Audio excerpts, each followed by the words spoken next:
अस्सलाम वालेकुम दोस्तों, मां आहियां सौराब सूमरो ऐं मूंसां गॾु आहे अकील कुरैशी साहब जेके स्टेप्स जा रूह रवां आहिनि, सरवाण आहिनि। स्टेप्स जे तरफ़ां 28 डिसंबर 2019 बरोज़ छंछर ते शाम जो 7 वॻे हैदराबाद जे मुमताज़ मिर्ज़ा ऑडिटोरियम में शहबाज़ दुरानी यादगार अवॉर्ड शो थी रहियो आहे, जंहिंमें असीं अची रहिया आहियूं। अलीगुल मल्ला ऐं मां उन में असां परफॉर्म बि कंदासीं ऐं अवॉर्ड बि असांजो रखियो आहे अकील कुरैशी साहब। केतिरनि ई सालनि खां साईं चवंदो ईंदो आहे त मां हर साल तव्हांखे दावत ॾींदो आहियां, पर तव्हां न ईंदा आहियो।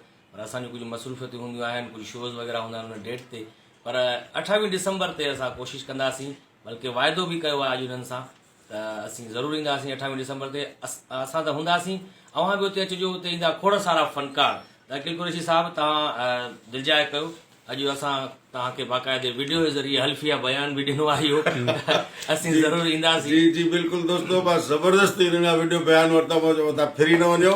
छो त हींअर हिन खां इहो बि वाइदो कराए हिन मूंसां अलीगुल इहो वाइदो कयो, जेकॾहिं असांखे ₹1 करोड़ जो शो मिलियो तॾहिं बि शहबाज़ दुरानी तां क़ुर्बान असां उहो शो न वठंदासीं ऐं शहबाज़ दुरानी मोहबत में ईंदासीं। ऐं तव्हां सभु बि अचो। ही तमामु प्यारा जेके सिंध जा सुपर स्टार आहिनि, बल्कि इंटरनेशनल लेवल जा आर्टिस्ट आहिनि, ऐं उते ईंदा। ऐं जेके बि हिननि जा फैन्स आहिनि उन्हनि खे आऊं अहिड़ी दावत थो ॾियां, सभिनी दोस्तनि जो इंतज़ारु रहंदो। ज़रूरु अचिजो 28 डिसंबर 2019 छंछर जे ॾींहुं।